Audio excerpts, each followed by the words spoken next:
Hey, what is up, YouTube? This is DHR2. Welcome back to my channel. So we're going to react to WWE and Vince McMahon just made a huge financial mistake.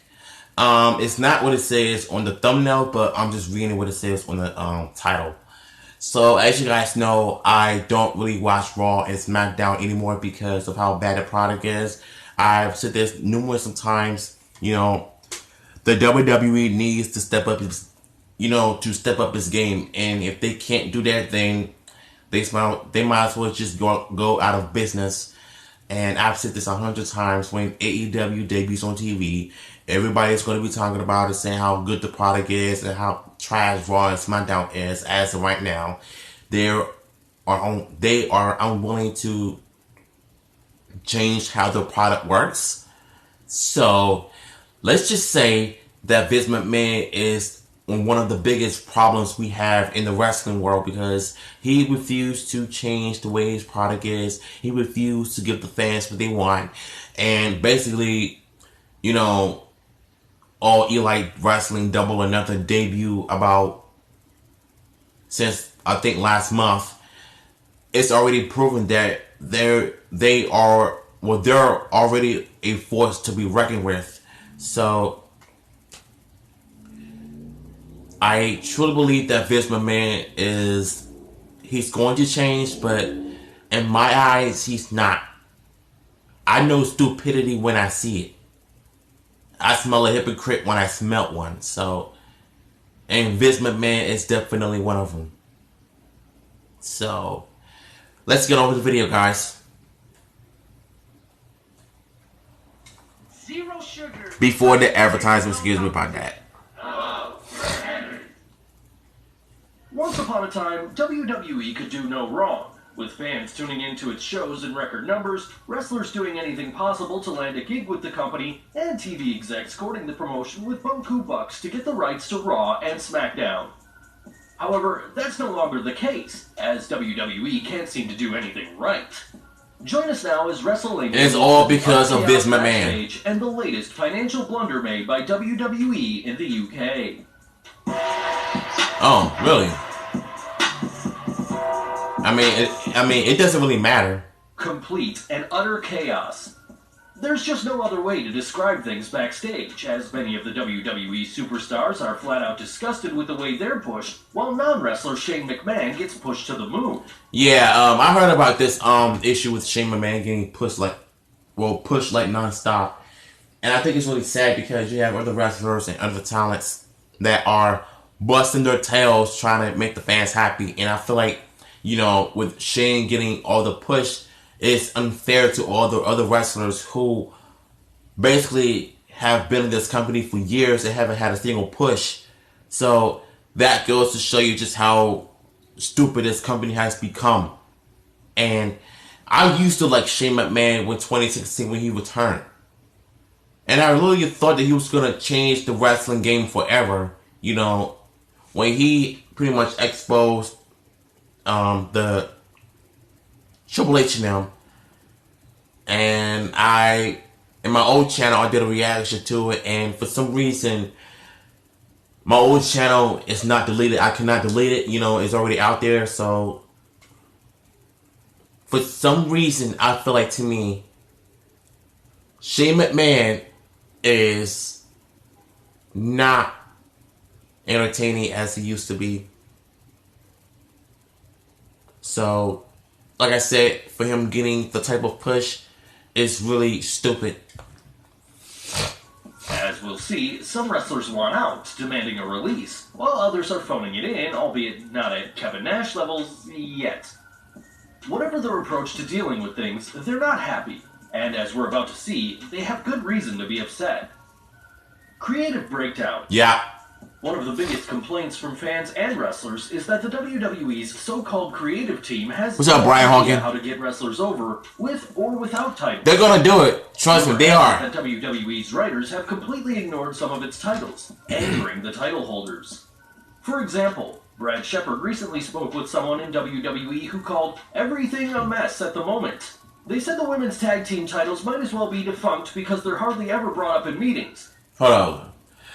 Let me read what he says. the source continued calling everything a mess at the moment.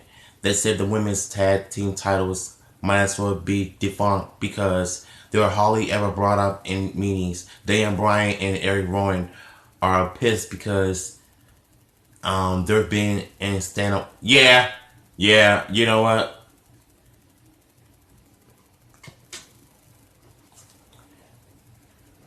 Here's my issues with this though. If they're having so much concern about this company in the women's division being this bad, why can't they be so creative and do something different besides doing some corny stuff, changing Bayley's character from a childish, gimmick to, like, at her own age?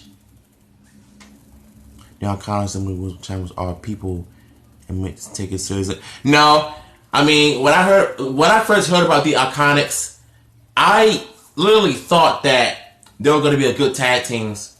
I have no idea who these broads were, but until I realized just how stupid and corny they are, you should see my video I posted last year when they had a segment with the other women wrestlers from that stupid show, aka Total Divas. Iconics cut one of the boring promos I've ever heard, and it's sad to me that every time I watch Raw and SmackDown, even though I don't watch it anymore, I watch a little bit, I just get sad. Because the product used to be so good. It kind of reminded me of Kmart, the store that used to be good. And I remember we used to go to Kmart all the time, even on,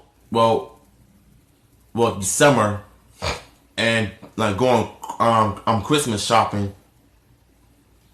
And the store was going out of business real bad. The line was terrible. The lines used to be very long. And the store was very quiet and boring. And that's how I felt about the WWE. Once Kmart went out of business, and they're going to build a Target up in Rivertown, Maryland soon.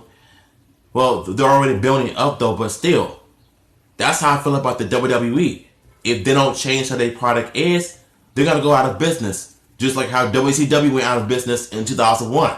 Trust me, I know these things. I watch documentaries. I watch YouTube. I sometimes read, the internet. I even go to certain places. Trust me, I know how it is in real life. It's hard, The Iconics are the most annoying and ridiculous. Ignore that. It's Daniel, and this is the guy. Yeah, he is. And I think the most saddest, the biggest issue I have with this company is that Vince McMahon. He's the guy that doesn't want to change and he refused to change. That's why he needs to go. But the sad part is that he's not gonna, change how he is. So I said, screw it. Daniel Bryan and Eric Rowan are pissed because they've been at a standstill. Yeah. Bryan and Rowan's displeasure may be the reason WWE set up a... Another advertisement. Don't y'all just hate it every time you try to watch a video? They put two advertisements before, put two ads before you watch a video.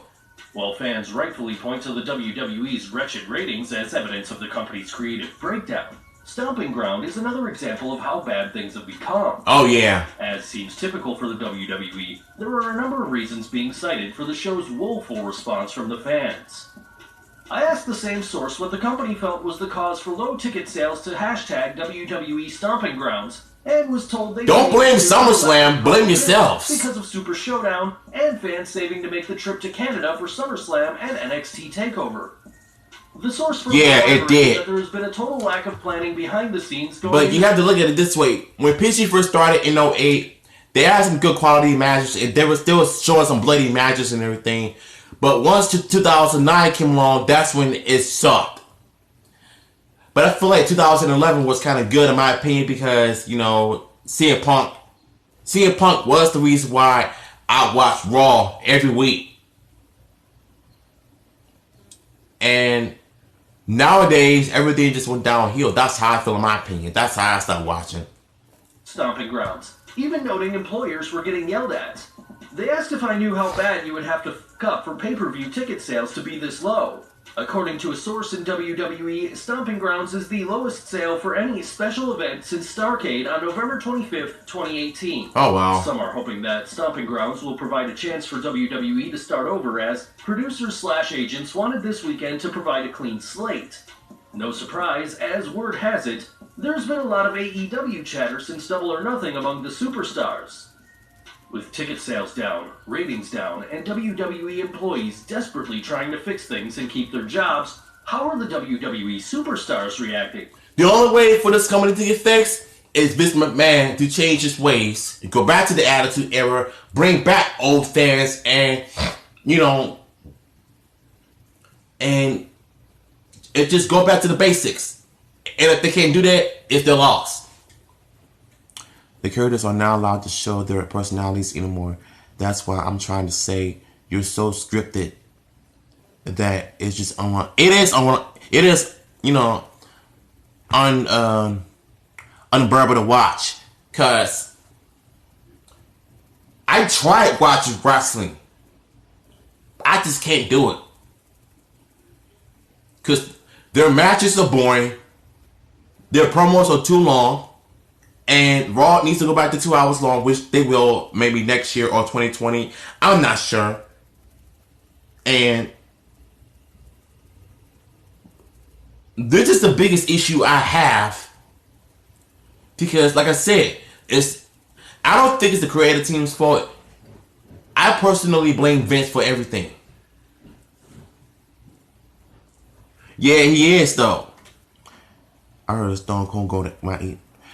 Well, not to wrestle, but just do some interviews and stuff, but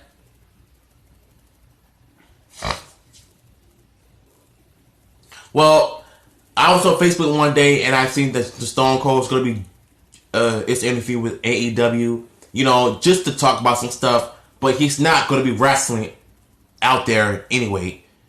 So Vince McMahon can get mad all he want. Maybe if you would have changed how your product is, maybe your wrestlers wouldn't be talking positive about All Elite Wrestling. Shoot, they might end up going to All Elite Wrestling. So, Lost in love. Some superstars are focusing more on the romantic relationships than their storylines in the ring. Well, it's wrong to say that any of these superstars are ignoring the wrestling. Charlotte, you're ugly. Seems to be on the relationships. Botox and all that. It seems as if everyone within the WWE is dating someone else in the WWE, as seen with WWE superstar And what's sad about this company is that you have all these wrestlers that are having sex with other women wrestlers, knowing that you are married. I mean, look what happened to Bray Wyatt. Him and JoJo had a baby. I'm sure his wife is super pissed in her brain right now, and she wants like a divorce, and I'm sure she deserves better, because once you're a hoe, you're done. And as for Corey Graves and Carmella, I could care less about those two because they're not important. What I'm saying is that if you're married, don't sleep with wrestlers. That's why this company sucks. Carmella and alleged WWE announcer Corey Graves recently announcing their first public photo as a couple. Oh, really? Superstars focusing on the romantic relationships, Pro Sport Extra's Brad Shepard noted, the source noted Roman and Drew are very interested in putting on a memorable feud, but everyone else seems to be lacking in the morale department right now. They said Becky Lynch and Seth Rollins and Charlotte and Andrade are too invested in the relationships right now to care. That's one way to stay happy, but by no means the only way superstars are coping with the WWE's Carnival of Chaos. Phoning it in. Some superstars are choosing to go into cruise control mode, putting on passable performances while cashing a fat paycheck. According to one story, Samoa Joe is reportedly just in it for a paycheck at this point, but he has always been a businessman. Well, you're kidding me, right? And I thought this nigga was in, just to make a better career out of himself. But nah, You know, he's in it for the money, and that's sad. You know, I don't mind making money. You know, I'm not gonna make it about money. You know, as long as I'm doing what I love. But I think that's the sad state when it comes to, you know, the WWE in general. And that really goes to show you just how stupid this company is. I mean, it's a shame. Can anyone listen to Michael Cole and Renee Young or Barry Saxon? I just can't. Yeah, I hate those commentaries. So Michael Cole, you know what I'm saying? He's been in the game since, what, 97? Started as an interviewer. Then around 98, he did commentaries a little bit. But around 89, he officially started commentating on Raw and SmackDown. And ever since then, he's been... I think Michael Cole sucks. Back then, he was good, but as of right now, he's just terrible. He calls himself the voice of the WWE. No, he is not. There's only one voice that can do it, and that is Jim Ross. Jim Ross did it better than Michael Cole. Jim Ross and Jerry the King Lawler are the most iconic commentators of all time. They make every match more exciting and entertaining.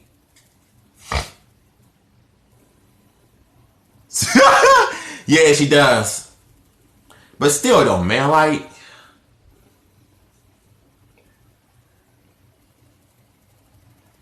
Barry Saxon is the worst commentator. You know, I'm just gonna say, he sucks at his job. He's the reason why I don't watch Raw and SmackDown, because he's just a butt kisser. And he's terrible. Corey Graves, I don't care. Renee Young, she sucks. And Michael Cole, boo. Well, this is better than sitting at home or putting on subpar performances. It can still be damaging to the promotion if the talent are doing nothing to energize the fans or their fellow superstars. Of course, not everyone is unhappy with their situation in the WWE. Note that AJ Styles recently re-signed with WWE, announcing he intends to finish his career in the company. As we discussed in a previous video, Mike and Maria Kanellis also signed a new deal that will keep them in WWE Who cares? for 5 more years. Nobody cares. Raleigh also reportedly signed a new multi-year deal with the company. They trash, man. Barring a miraculous turn of events, Mr. and Mrs. Kanellis and Mojo Rawley aren't the WWE's main... Trash, bruh. They're trash. I'm a WWE superstar. Get me out of here. Yeah. Hurry up. And then there are the WWE superstars looking for a way out of their contract, or making it clear that while they're in WWE right now, they'll be packing their bags as soon as their contract ends. According to some reports, superstars who have titles are still reportedly being crybabies backstage. Oh, BS, man. Crybabies? They're pulling to you because they are sick of how they're being treated. And you want to call them crybabies? Look what happened to Jon Moxley when he left the WWE. He went full-fledged exposed mode on Vince McMahon in the WWE. And you're calling them crybabies. If you would have worked with them, maybe they wouldn't be crying about this horrible position you got them in. I'm sorry, but if I were to work in the WWE and if I'm not having anything working for me right now, the storylines wise, whatever, or a rival, I would be upset too. Plus, I would seriously be upset if they give me a horrible gimmick that's not going to get me over. You know, I would have told Vince, look, I don't like this gimmick you're giving me. I want to be myself. And if you can't let me be myself, I'm out this door. Give me, you know what I'm saying? Just give me my paycheck, my final paycheck, and you ain't gotta worry about me, because I will expose you, and I'm not afraid to do it. So apparently, WWE are offering ridiculous wages to keep people, you know, in the company, so that they don't go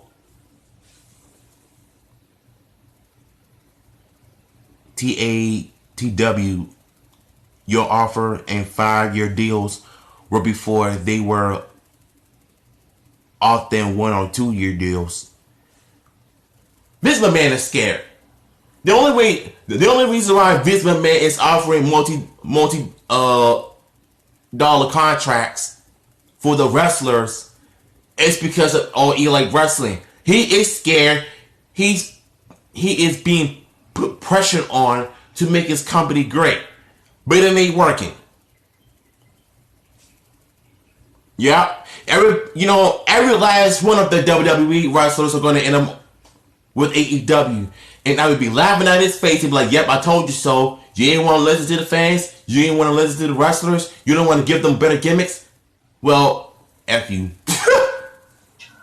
It wouldn't surprise many if the Revival are among the Crybaby champions, as they've repeatedly stated they're leaving WWE when their deals end in 2020. Others, such as Sasha Banks and Luke Harper, still seem to want out, but WWE is standing firm, well aware that the success of All Elite Wrestling's Double or Nothing led to many superstars contacting AEW about... Look, Sasha Banks is so-and-so. She botched too much. Her, all the other wrestlers, but I think she botches the most. And she's talented, but she needs to get better with the wrestling skills. Not saying I don't like her. I just think she needs to stop botching so much. If not, go back to the Performance Center and start wrestling better. That way you can pick up your wrestling skills up pace, But in terms of her staying in the company when they out, I truly feel like she needs to. Yep, Vince McMahon is the one that are the dog crybaby. Vince McMahon is the biggest coward. He is. He should be fearing AEW because he knows that once this company takes over, whose fault is it? I think Vince needs to be taking L's. For all I care. Apparently, on the hotels, they wait. What's this? Apparently. You the hotels. He has called AEW a t-shirt company. Not anymore, they're not. Cause Cody Rhodes and them are not playing. They dead serious. Future jobs. A major money mistake. Vince McMahon prides himself on being a smart businessman. No, he's not. WWE up into the world's #1 wrestling promotion. He's not. While WrestleMania would like to take the easy way out and point to Vince's past debacles, such as the World Bodybuilding Federation and the XFL. For more on these McMahon... You literally think that back then he was going to seriously put that TV show out about bodybuilders and steroid use? Like, nigga, you act like just because, we're wrestlers, we don't have talents, that you're not going to work with us? But you would rather basically, come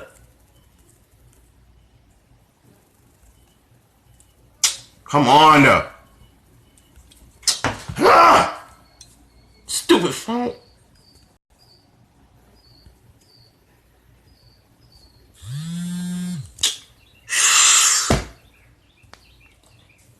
Yo, my phone is driving me crazy, man.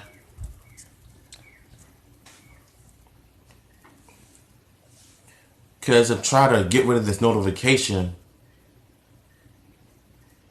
Alright, so getting back to what I was saying about, Vince. When he's so-called trying to put the World Body Federation crap, all it is just bodybuilders and steroids. And nothing original at all.